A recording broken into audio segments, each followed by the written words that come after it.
Good afternoon and welcome to a brand new episode of Freewheeling. I am Siddharth Vinayak Patnankar, and yes, I will be now joined by our guest this afternoon, who is someone who doesn't really need an introduction because it's not just him but also the brand that you know really, really well. And that, of course, is Shashank Srivastava. There he is. Good afternoon, Shashank. Wonderful to see you. Good afternoon. How are you, Siddharth? Doing as well as can be in the given situation, and I'm sure the same is true for you. Good to know that you've been keeping very busy and, of course, keeping safe. But we'll jump or dive right into it, I suppose, because there's lots of people, by the way, who are logging on and joining us right now, and they're saying hello to you.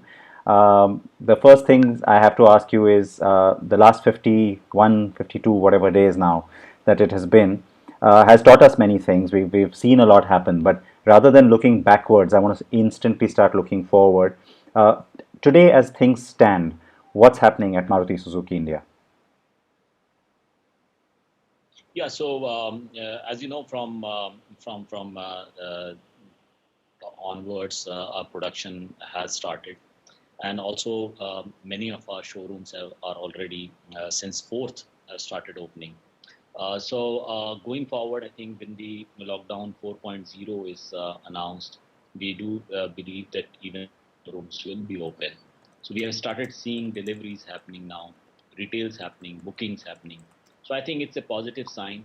And going forward, I think as the consumer sentiment improves, we will definitely get even better results. Okay, that's understandable. And when you say that it's happening, what is are you seeing any sort of a feedback from the dealers already in terms of how people are engaging, what sort of models they're interested in, or is that part of it very much like it always was? No, I think, of course, it's too early to say. First of all, let me put this caveat straight away. It's too early to see the trend because remember, the showrooms which are open all a few days, starting from 4th, and some that opened, in fact, very recently. I wouldn't really like to say a definitive trend.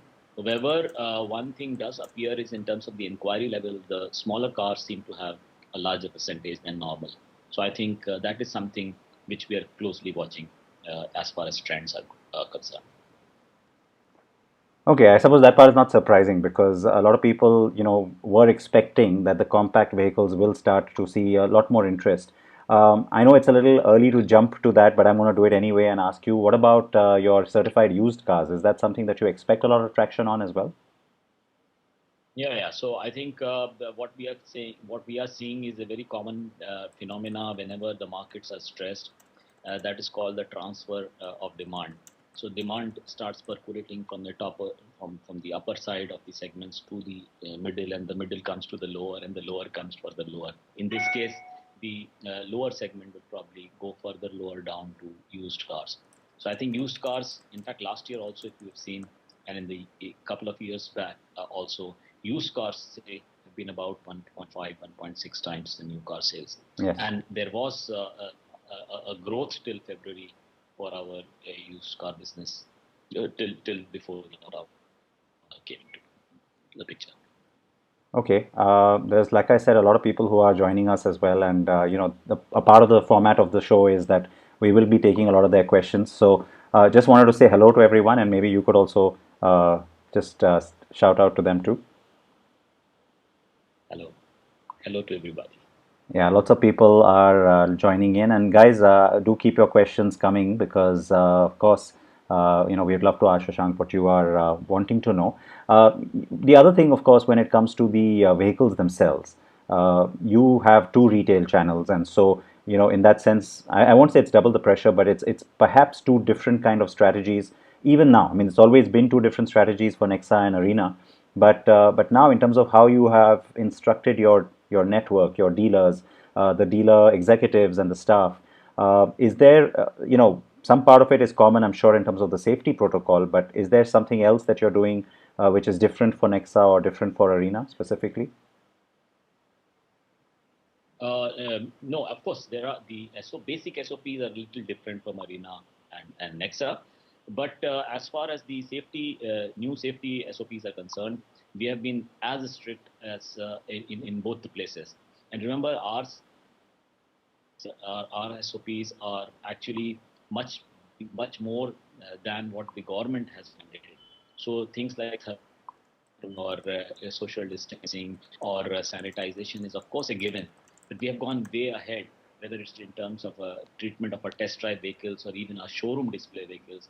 We are sanitizing them so many times, as also every time a customer gets into those cars, we are just sanitizing so much safer.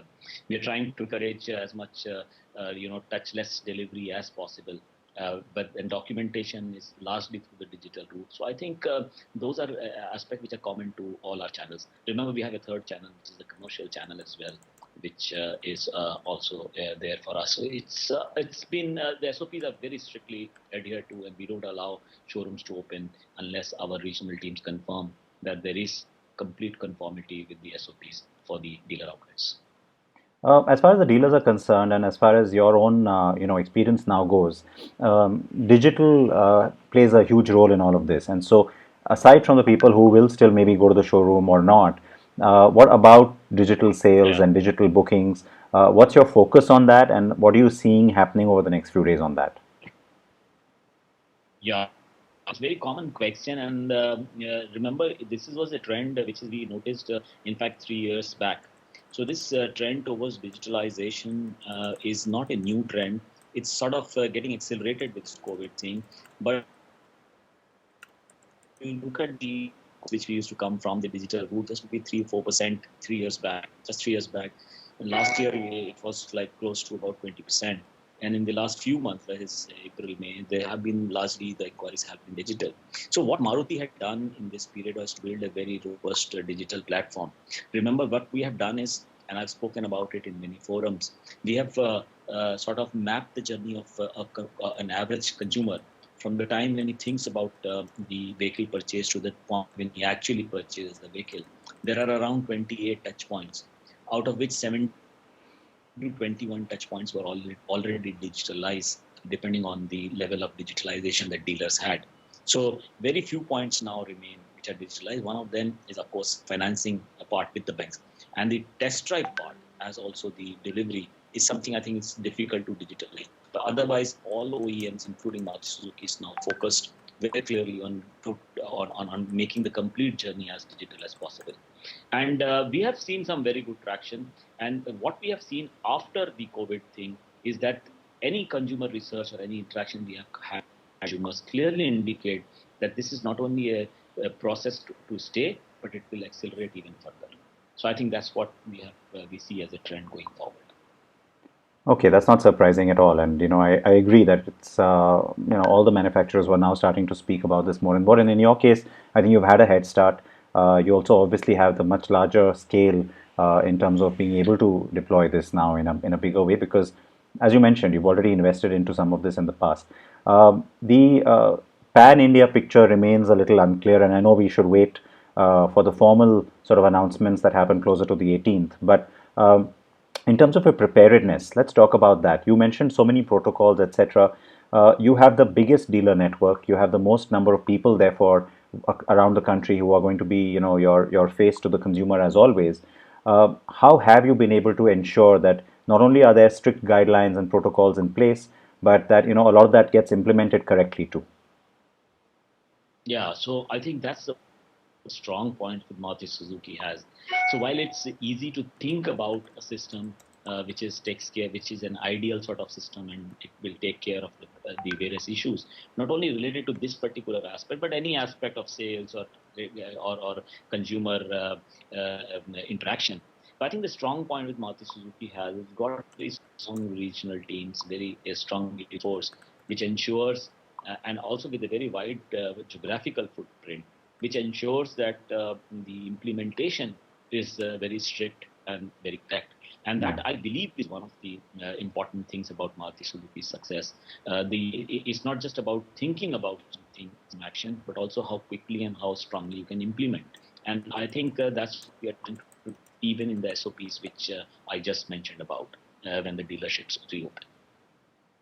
Okay, and about the dealerships themselves, now you mentioned that of course the compact vehicles are getting some more traction. This was naturally, something that everybody expected.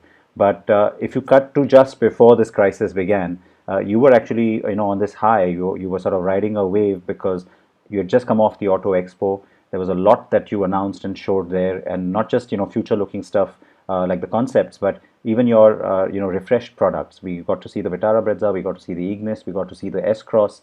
So let's talk about those a little bit, because I understand that all projections and all expectations just kind of get pushed forward. So I won't push you on trying to tell me when this is going to happen or when that's going to happen. But having said that, the expectation that you do have, Vitara Brezza, big change, goes petrol, gets a new automatic gearbox.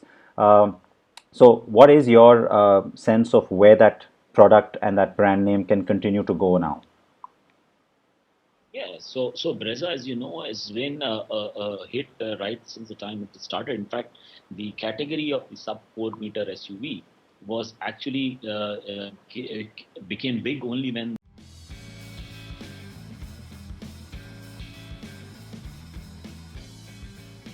we have had, I think, almost 25,000 of the Brezza so far. Remember, although we showed it in the Auto Expo, as you know, we met there. If you remember, at the launch of the Brezza Petrol, at that time we had not announced the price, but Yeah. price actually and the booking really started from 24th or 25th of February. I think we announced it on the 24th of February or 25th February, and so it's been a very short time, and the lockdown happened 23rd of March. So I think in that short period of time, we could get a very good response. And going forward, we are very confident about the Brezza, of course. Ignis also has done well, much better than the previous Ignis level. I think we have about 5,000-6,000 bookings already. And yes, the S-Cross could not be launched because we had Yeah. planned to, although we showed it in the Auto Expo, but we had planned to launch it sometime in end of March. But because of the lockdown, this has got postponed a little bit. So very shortly, we will be launching that as well. So I don't know if you Yeah. noticed, but I'm wearing my Brezza T-shirt today. Yeah, I don't know if you can see that. So yeah, I can see Vitara Brezza, and it's the market leader, as you know. Of course, it's the You are the leader as overwhelming. well. So, No, that's kind of you to say. The overwhelming market leader is what I will say about the Vitara Brezza, and 25,000 bookings is a robust number, especially given, like you said, I mean, so much has changed ever since you actually brought it to market, and once the actual yeah. prices were announced. So, that's really from where things start to take off. 25,000 is huge. You Absolutely. must be happy with that at least. Yeah, so it's been a good run. Of course, interrupted now with this lockdown thing. Hopefully, as we go forward, things will come back to normal when this whole thing subsides. Hopefully. Okay, we're looking at visuals of the new updated car right now as we speak. The new colors and some of that, has that got some good feedback as well from dealers? Yeah. Yes, absolutely. The one was extremely good. Very nice feedback, and that is reflected also in the bookings, as I said. Let's talk a little bit more about the Ignis, because the car has been in the market for some time. It's got this huge refresh now. Again, the engines, etc. There's a lot to talk about. And then let's not forget the fact that it's almost like a standalone product. There isn't a true rival to the Ignis. Would there be a fresh impetus from your side now, especially given, like you said, compact vehicles once again becoming front and center? Would you have a renewed focus on maybe pushing that product a little harder now in the market? Yeah, yeah, of course, of course. When we brought in the new Ignis, it was with some regarding the if people said it has to be a more SUV type of vehicle, and it has to have more a different character added to it. So our marketing campaign does reflect that, and we are pushing it, of course, as we push all models. But Ignis, I believe, has a very big potential, because some people say that it was probably it is probably ahead of what the Indian consumer wanted. But I think now the market is maturing. It is doing remarkably well in some of the other parts of the world. So I think going forward, when it becomes a little more familiar, and we have the enough. Suzuki's massive success at the World Car Awards. It was the first car to make it as a finalist for World Urban Car. And then, of course, ever since then, Absolutely. the Swift got the same sort of finalist tag, and then the Jimny won. So, yes, the Jimny is another question that keeps coming up. So, I'll save that because I'm sure somebody else is going to ask it. But let me talk about the S-Cross instead, for starters. Again, it was a product that in its own category created its own space. I think you had a lot of success initially, and then there's been a lot of feedback that we get from people saying that, oh, the more powerful diesel went away. How can this car not be diesel, etc., etc. Do you think we've crossed that hump now? You think now people don't really care about that part of it anymore, and you're ready with it in its new sort of avatar? Yeah, absolutely. I think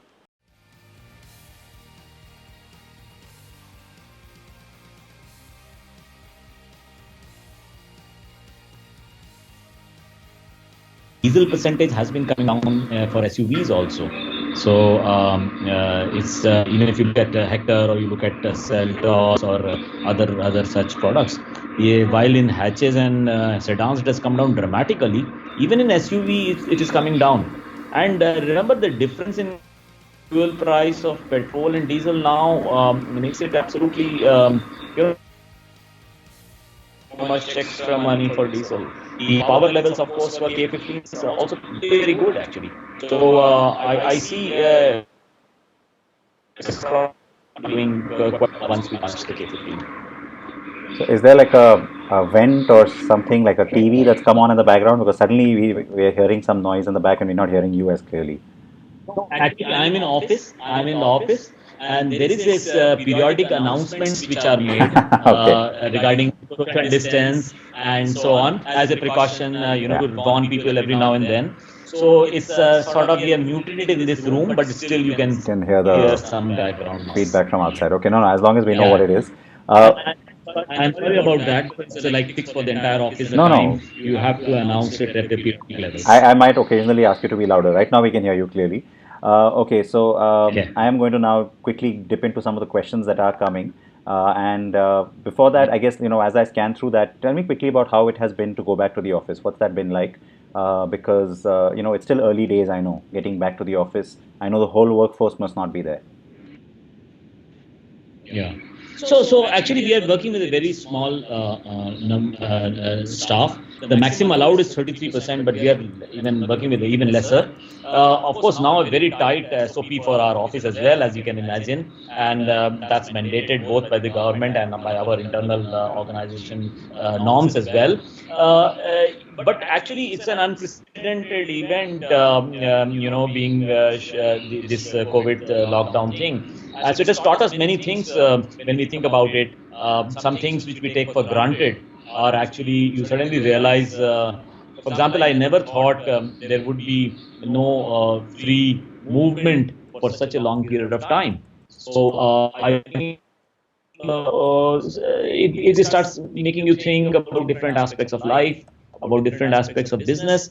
So it's even though when you are back in office, you still realize it's not just about following new social distancing norms or new safety norms, but it's also a mindset change of what could be possible and what we all thought was always there or was always assumed will always remain. And suddenly we have changed the perspective to an absolutely different thought process.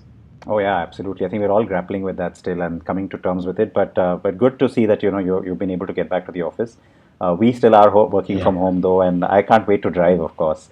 But okay, questions. Here at carandbike, we just conducted a survey. I mean, the results are just about coming out.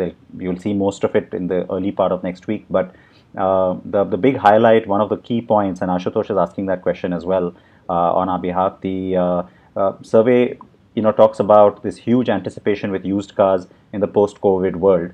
I know we touched upon it a little bit at the start, but talk me through that, because again, the car park that you command and control when it comes to used cars is huge. And also then, tier 2, tier 3 starts to come into play. And as more and more people opt for personal mobility, are you not just providing the used cars, but are you also looking to position them a certain way, maybe make them a little more front and center, more attractive? Yeah, so Siddharth, actually we have, as you know, the True Value arm of the of our business, which takes care of the used car business.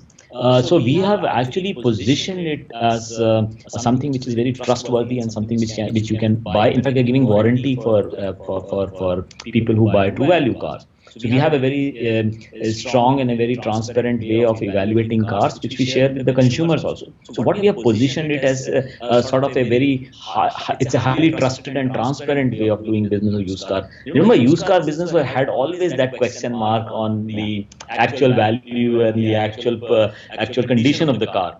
We have those checkpoints which are very extensive. You know about it. How we transparently price a vehicle. Those are things which are very positive. The thing about used cars, Siddharth, is that while we say it's 1.5, 1.6 times the new car market, so it would be like roughly 4 million last year, maybe 3.5, 4 million, that range of used cars. Remember, the organized used car market is estimated to be only 80% of the market. So it is still C2C in many cases, and the unorganized sector is also pretty large. So what we are seeing as a trend is that the organized sector in the used car market is getting bigger, and True Value is a part of that. And I think going forward, people will require more transparency, and they would be willing, because like what Maruti Suzuki does when it takes an old car, not only does it evaluate, it will actually refurbish it, make it this worthy, so that we can actually get warranty on those cars. So I think those are things which consumers have realized, and that's why even in the used car market, of organized used car market, our market share is pretty large. It's close to 60%. Yeah, it's a huge market share that you have, and that is why precisely I feel like you're that much better poised to be able to sort of take advantage of what people's preferences would be. And the point about the organized side growing, again, I think it's players like yourself that have really added to that, because as you mentioned, the warranties make such a huge difference, the refurbishment and the warranties, and pretty much everybody else adopts what Maruti does anyway, so there is that advantage as well. Okay, so another car that I saw some questions on earlier about the entry space is, again, that's the second part of the survey result as well, that entry cars, obviously, and you mentioned that the compacts are seeing more interest, but the absolute entry market, what was always what we just called the Alto segment for years and years, now over there, obviously it's the espresso that gets a lot of that attention. Does it put even more onus on you to firstly accelerate a new Alto, and also the espresso itself? What are your expectations from that product line? So obviously the small car market is in India quite big. If you look at hatches, for example, they are close to 50% of the market, 46, 47% of the market. So it's not a small, it's of course used to be much larger. Let's say about 6 years back or 7 years back, I think it was around 60% of the market, but 58, 59% of the market. Today it is 47, 48. But last couple of years, actually, it has remained that much. So hatches are still the largest and a big chunk of the market. Remember, the Alto has been the top-selling car forever. I mean, as far as thing. And last year, actually, in March financial year-wise, the top 7 models in the industry were all from Maruti Suzuki. Many of them were in the small car category, including the Alto, and you have, if you look at hatches, whether it is Swift or whether it is WagonR, they are all so it's a pretty large segment still. And this thing about the transfer of demand, as we say, the upper demand shifting to the middle and the middle shifting to lower, and that lower maybe used so on. So we do feel that from even our internal surveys and our touch point with consumers indicate that there is a downward shift as far as demand is concerned. Okay, and the espresso in particular? Espresso also doing extremely well. It came actually in when Alto K10. We had the Alto K10, but Espresso was launched, I think, in September or October, and ever since it has been doing roughly about 10,000 or so every month. So that's a pretty good number, I would say. Okay, I'm seeing a lot of reactions to some of your previous answers, so let me quickly just not lose track of that. Praveen has a question. He says, "Hi Shashank sir, can you please let us know that on the demand side for True Value, what was it like before the lockdown and before the Corona crisis, and how do you foresee it post that?" Yeah, so as I mentioned, too early to comment on the demand post lockdown, but obviously we expect the overall demand itself is a little less, obviously, than what the pre-lockdown is. But going forward, I think it's going to be, relatively speaking, used cars will also have a very good demand. And remember, car purchasing is more of a it's a discretionary purchase, especially in Indian context. So, in terms of the discretionary purchase, sentiments is very important. And if the sentiments improve, then definitely we will see a lot of sales happening, especially in the lower end. And that includes the used car market as well. The used car market, by the way, has remained remarkably by estimates, because there is no fixed way, there is no in the industry to get the exact numbers, but most research points to a range of 1.5 to 1.7 times the new car market. That has remained it used to be 1.4, 1.5 range earlier, but it has become 1.5, 1.7 range in the recent few years. I think this trend will continue even in the future.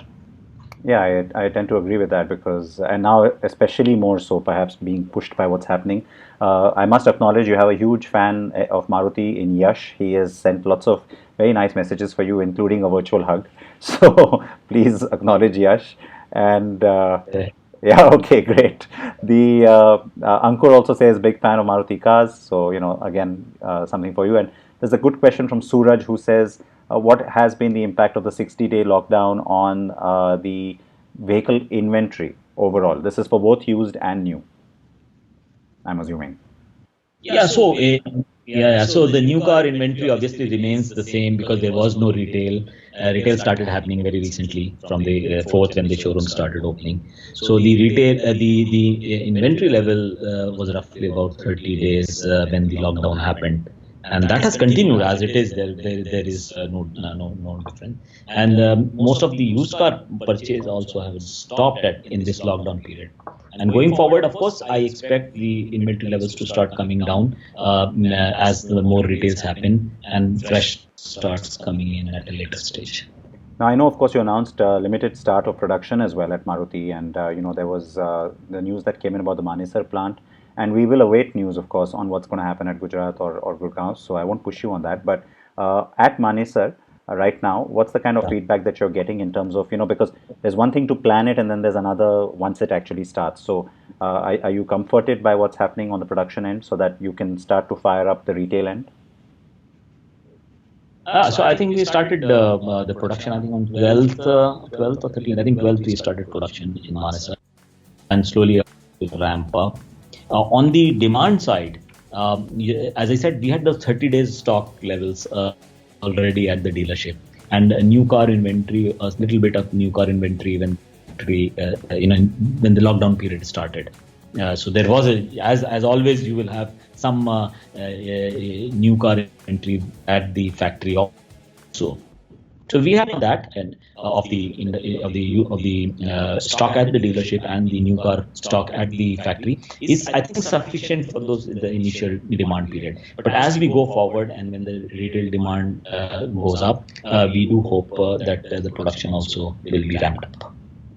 Okay, again, you've got some fanboys saying this is a very long title. I can't read their full name, but it says Swift is the best. So, I have a little Swift back here, a little model, so they can be happy about that. Rishikesh is asking about going end to end with your complete solution on digital. I think you already spoke about that in terms of, what you're doing and what you see happening in the future as well. So just acknowledging that question. There's a question from Manas about how you're supporting dealers, perhaps even financially during this tough period. What is your dealer outreach been? Yeah, so largely I think the problem for the dealers has been the cash flow, and cash flow has totally stopped because there is no because of the lockdown.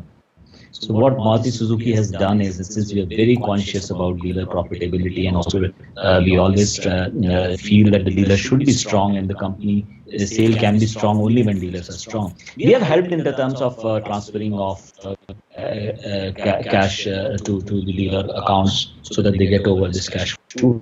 Also, we have done inventory support as for this lockdown period. We have done complete inventory support. So I think those measures will help. We have also spoken to the banks, and most banks have agreed to defer by 3 months the payment of interest on their inventory for the dealers. So I think going forward, we will continue to watch very carefully the cash flow requirements of the dealership and act accordingly. As always, we have their health profitable and the business health at the top of our minds.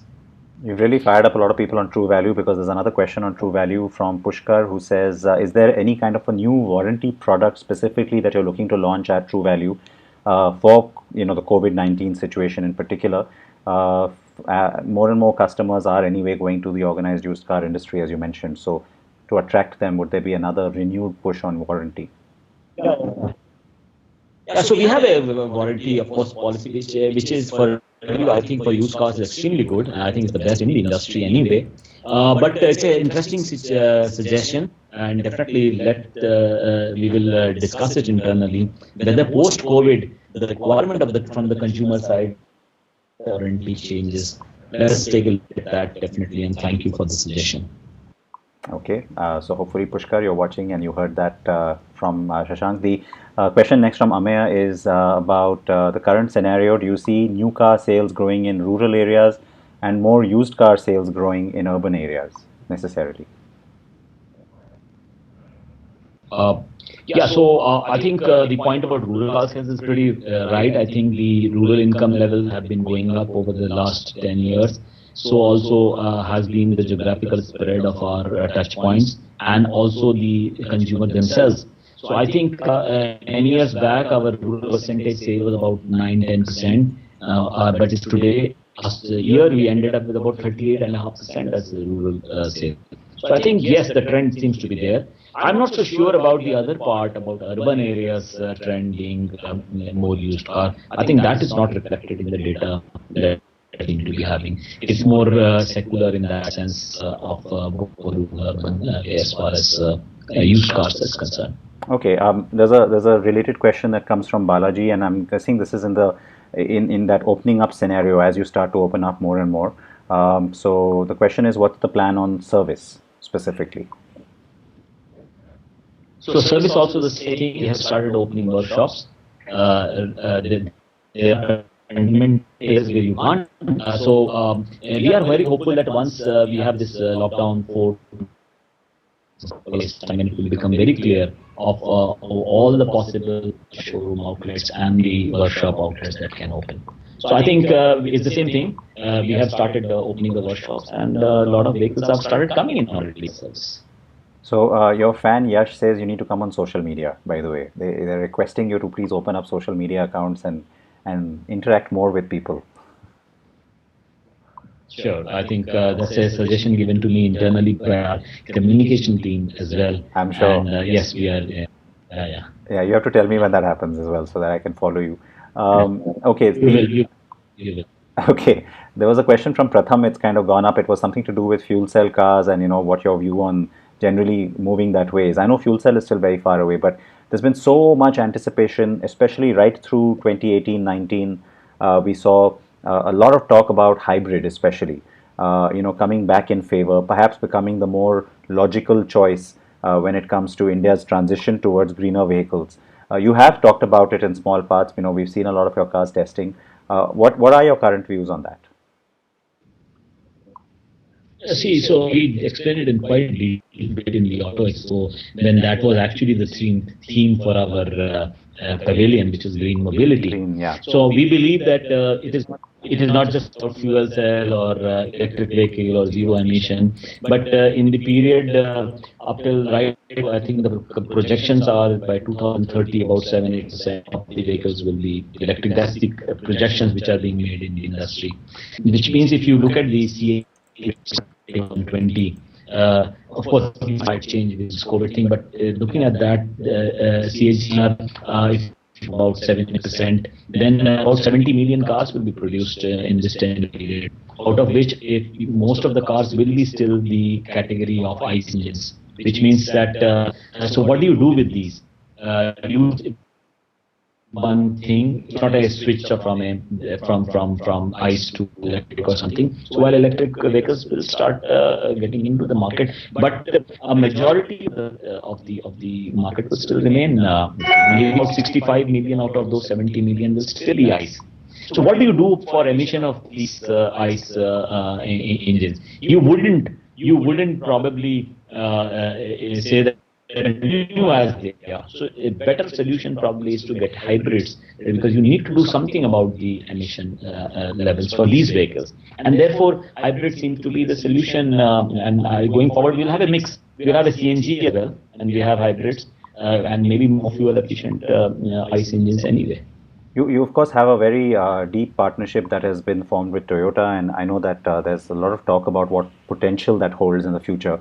I'm not going to push you on all the different products that are coming, but as far as this particular topic is concerned, I mean Toyota the other day has gone on record, in fact, on this very show, and said that we should start seeing compact hybrids coming from either just Toyota or even through this alliance with Suzuki into the market post 2022.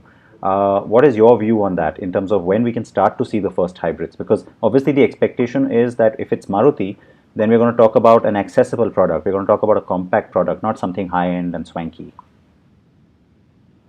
Yeah, so I think looking forward on the product front, I will not be able to give any guidance on that. We're not allowed to, first of all.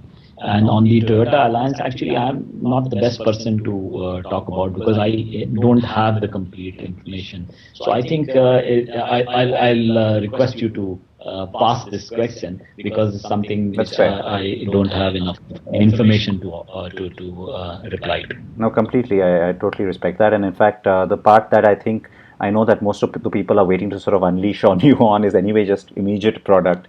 As I mentioned to you, and I have to tell you candidly, lots of questions already on the Jimny because you showed it at the Auto Expo. So, when is it launching? Why aren't you launching it? All of that. And you've already heard this from me in the past. So I think none of this is is a complete surprise.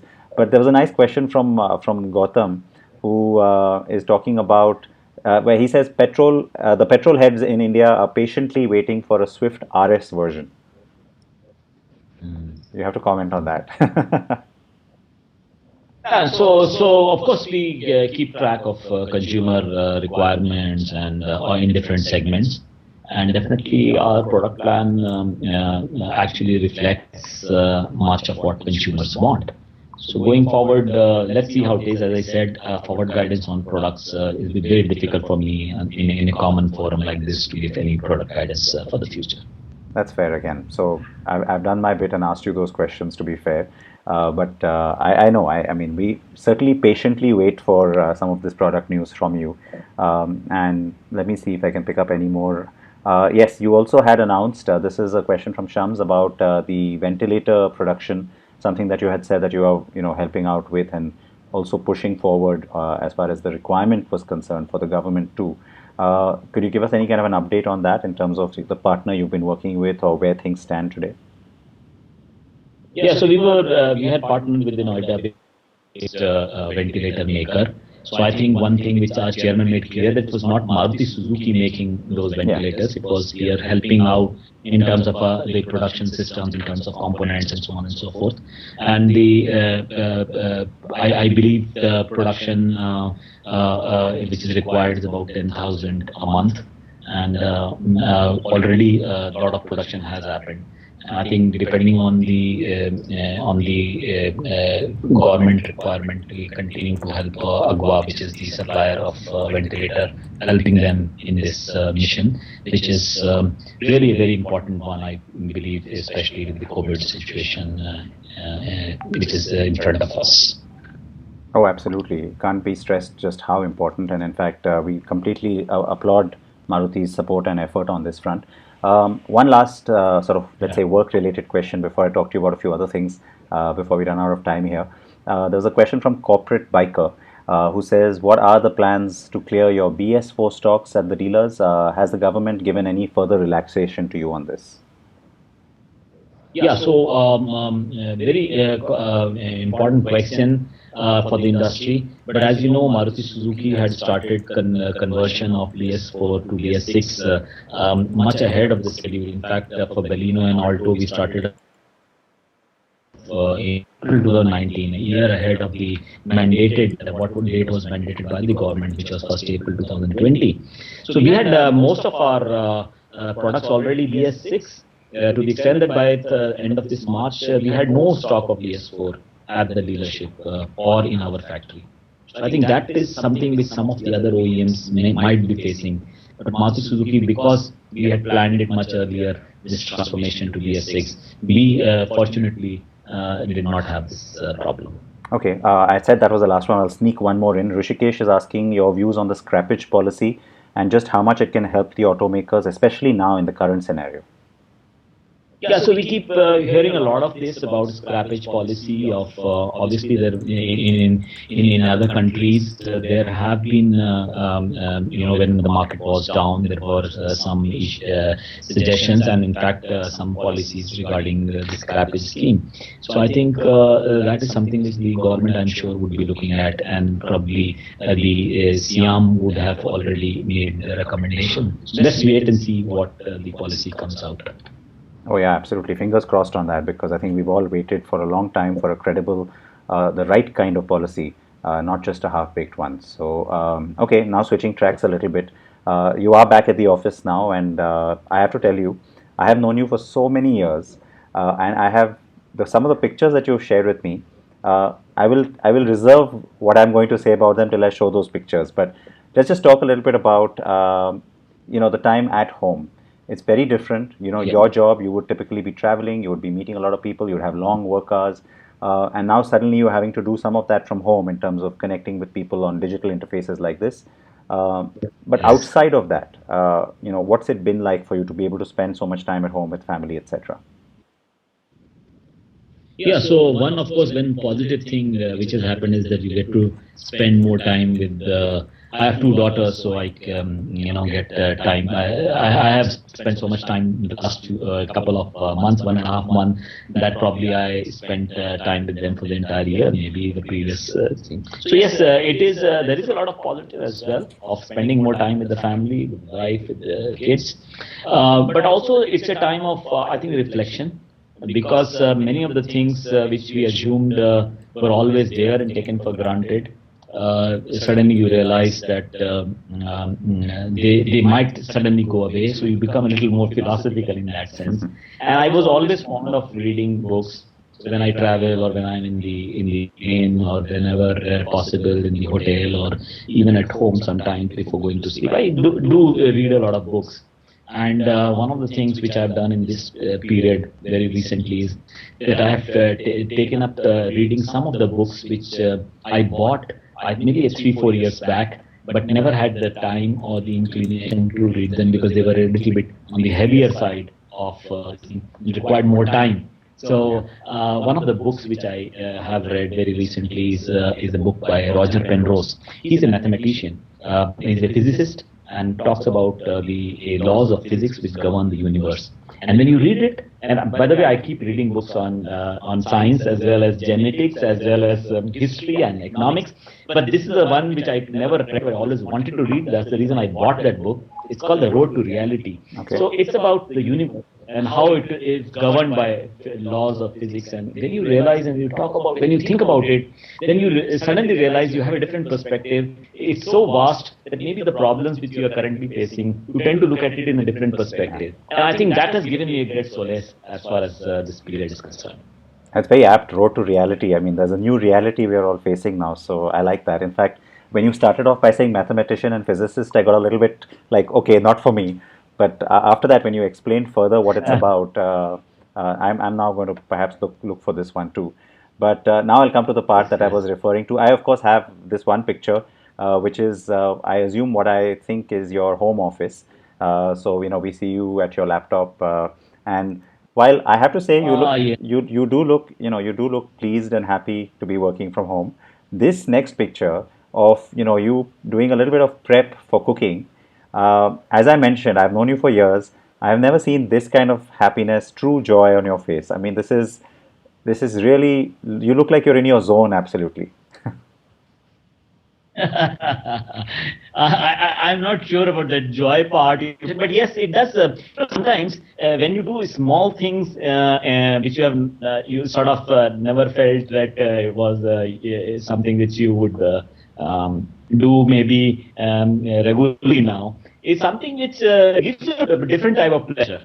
So you do get a lot of pleasure doing things in the profession, and as we speak about different things about cars and management and so on. But there are some little things which do give us a lot of pleasure. And one of them, I suppose, is the one which you are probably showing on the screen. So I think yeah, it does give some pleasure. You can be actually very scientific in doing that, the preparatory work for making food, or I suppose cutting vegetables. It gives you can have a different, you can be in a different zone. So that probably reflects in that photograph. No, I'm not exaggerating or making light of it. I mean, I genuinely felt like, you look really happy to be doing that.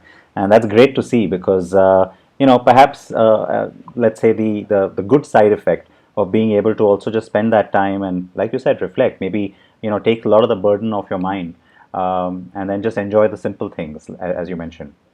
Yes, yes. So this is the good part. You enjoy those simple things. Also, you feel like you are contributing in some way to the general, the household, which normally you tend to avoid. At least I have been doing that. I've been avoiding it.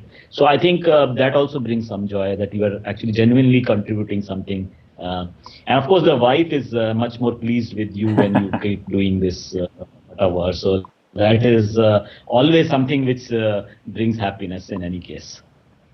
Okay, that's also an added bonus. Good to hear. No, so now, as we start to wrap this up, there are many priorities, obviously, that would be on your mind. And what becomes the most key focus area for you, besides the obvious thing of taking, production hire, taking those cars to the customers, having them actually, be retailed. That part is obvious. But when it comes to the workforce, not just at Maruti Suzuki, but also at the dealers, and, in the workshops and all of that, there's a lot of worry about attrition or job losses. How are you trying to sort of protect that human element of what Maruti stands for? Yeah, so I think apart from those other things about business and retail, etc., but I think the top priority to my mind is the safety of and the good health of people of both at the dealership as well as at Maruti Suzuki. And I think that is something which we just cannot compromise with, because whatever happens in terms of a loss of income or in terms of whatever in loss of business, etc., but that health part is something which we just can't ignore. So that I think is the top priority. And going forward, we know that if business, because as I said, sentiments change very fast. If sentiments change for the positive quickly, then we can really go and again have that normal sort of business conditions. But right now the top priority is adherence to those safety norms and taking care of each other, not only physically in this sense, but also in terms of mental support, which is so essential. In fact, when I speak to dealers, dealers don't require material support. Most of our dealers are so well off that they don't require material support. But obviously, they do require, because a very adverse business situation they have gone through in the last 1 month or so. So they do require a constant interaction. So sometimes interaction need not be about business, but just interaction to further reinforce each other in terms of psychological support, in terms of emotional support. And I think we are all in it together as a team. Hopefully, we will get out of it with flying colors. Oh, absolutely. That is the expectation. And, everybody's worried about that. Of course, no doubt. Now, Shashank, bear with me because I know we've gone past this topic, but it's a really good question that's come from Sushrut. So I will ask you, what are the sales solutions for customers in the short term, I'm guessing is what he means, who aren't tech savvy? Because, there's so much talk about everything moving digital and, everybody's talking about, hey, it's so easy on the phone, etc. But that's a great question. What about people who aren't tech savvy? Yeah, so I think it's a very good question, as you said. And we did consider this because this is the feedback which has come already from consumers when we interacted with them. So our solution is we do this activity on the telephone. If people don't want to, of course, they are most welcome into the showrooms. And showrooms, as I said, we have the very strong safety measures and precautions in place. So in any case, they can come and do the normal thing at our showrooms is absolutely safe in that sense. But for people who don't want to come to the showroom and at the same time can't be so savvy as far as digitalization goes, yes, all they require is a telephone call actually. So we can go through the whole process. They only have to be in touch with the sales guy, and one call will actually ensure that in future, whatever is the requirement, whether it's booking, so maybe they won't fill in a web form or something, but that will be done by the dealer. So all those things will be taken care of. It just requires a touch point. Either email is also not possible, then even a telephone call is sufficient. And that is something which we will ensure. And in tier 2, tier 3 cities, it's actually this percentage is a little more than the tier 1 cities. But we find that about 90% of the consumers are preferring the digital thing. And even before this COVID thing happened, most of the activities that they did at 17 to 21 touch points, as I mentioned, were through digital means. But of course, showroom visit for test drive, etc., did happen. Financing, as I mentioned, as also the delivery part. So all it's required for these customers, the customer you referred to, is that they need to make a call or put it anywhere in the system. We will take care of the balance part of their journey to purchase the car. I suppose that part of the story is not surprising, that it's tier 2, tier 3, where more of these customers need that kind of hand holding, and therefore a more offline sort of an approach to them. But the part that you mentioned, 90% of people are anyway going through some form of digital or the other. That's across the board, across tier 1, 2, and 3? Yeah, it is for tier 2, tier 3 also. Wow. But beyond that, it's little less. Beyond that, it's little less. Remember, out of those 90%, it shows 47% deciding, exactly which car to buy. So they don't have to, all other activities, whether it is downloading of information or going to consumer forums to compare cars, etc., or prices, or seeing, they have already done it on the net. That's been the trend, and that's why our digital platform, we have been trying to make it so robust. Oh, absolutely. We've seen that effort from you for sure. So as I start to wrap this up, then Shashank, the last question to you. The immediate priority is something that you've already talked about. Now, let me ask you, what is your utmost hope for the short term between now and, let's say, the festive season? What is it that you would hope for, both from a policy or an economic point of view, and also from just what's happening in the world at large, from an environment point of view? Yeah, so Siddharth, I just mentioned that car buying is a discretionary purchase requiring positive sentiment, and sentiments have both advantages and disadvantages. The advantage part is that they can change very fast, and second is the from the good to the bad, from bad to the good. The second is that they have disproportionate effect on sales. So a sentiment which turns positive can have a disproportionate effect on the positive side for the sale, and we are hoping, since car buying is so much related to sentiment also, we are hoping that those sentiments will change fast. And that, of course, depends on many things in the external environment. It could be many other things, including interventions or including what happens to the COVID situation and so on and so forth. So we just hope that those sentiments will become positive, and that would reflect in a quicker recovery back to the normal. So people say whether the recovery will be a V or will be a swoosh, the Nike swoosh as they say, or will it be a sort of a L, which means it continues to be low? We have to see. But I think it all depends on how quickly the sentiments change, and that's what we are hoping for, the positive side. As are we, and we always have your back, as you know. We wish you the very best of luck, not just in terms of getting all of this part of it back, but as you mentioned, all of your colleagues, the ones we all know very well, we interact with very closely. So we wish them, their loved ones, and you as well, the very best. Stay safe. That's the most crucial, and especially now that you're back in the office, we'd ask you to be doubly safe. And keep keep us on our toes, because we love all the action that always comes from Maruti. Thank you so much, Siddharth. Thank you for your good wishes, and our good wishes for you as well. Thank you. I appreciate that. And so with that, I'm going to say goodbye to you. And again, stay safe. Please pass on our regards to your family, and also some of your colleagues too, please. Thank you very much. Thank you, Siddharth. Okay, so that then was a very positive note to end this conversation on. Shashank Srivastava from Maruti Suzuki India, speaking about a wide range of issues, and we sort of hopped around and went back and forth between some topics because that's the nature of these conversations, as you know.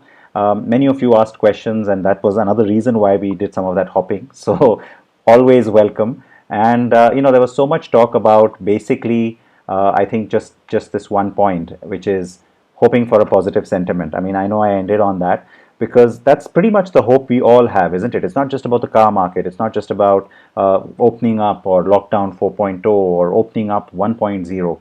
The whole point here is that we want everybody to be safe. We want the best outcome possible of the situation, and it's you who can make all of that happen. So whether you're an employer or an employee, whether you are a family person or you live alone, or whether you are someone who is already at the front line, who we applaud tremendously. Anything that you do, remember to just have that sense of responsibility. It sounds like a sermon or a lecture, but it's really the one thing that's going to add up to where India ends up on this entire whole situation and scale for the COVID-19 crisis. So thank you again for so many of your questions, and I know that some of you started asking some questions again about topics that had already been covered. So I implore you to please go watch this video from the start, because you'll find a lot of the answers for what you have already asked. We talked about the new Ignis, we talked about the new S-Cross, we talked about the new Vitara Brezza, we talked about production at the Manesar plant, we've talked about true value. A huge amount of the conversation was spent on used cars. And yes, we touched upon the Jimny, we touched upon even that, that's the Swift Sport, but of course it was the RS in the Indian parlance that we asked about. No real guidance on future products, no surprise there, complete silence from Shashank on that. But okay, with that, it's time for me to almost wrap up. Thank you again so much for all your participation. Please, if you're stepping out, stay extra safe, wear your masks, wear your seat belts, wear your helmets if you're on a bike, and please follow social distancing. We find a lot of people today, even as things have relaxed, we find people wearing masks and then having it here. That doesn't help anyone. You've got to have the mask up here. It may be uncomfortable, it may be stifling, may even be claustrophobic. It is the new normal. Get used to it, folks. Get with the program. It's only you who can make that difference, as I keep saying. So with that, I have once again a reminder that tomorrow we have a blockbuster guest. It's a huge one that I'm very proud to have been able to get to you, and very happy. So the whole carandbike team is happy and excited about this one. So I'll leave you with a look at who we have coming up on the show tomorrow at 4 p.m. And with that, stay safe. Please drive safe if you are driving, and take care of yourselves, take care of your loved ones. And here we go. It's about to come on. This is what is on the show, our big exclusive interview tomorrow.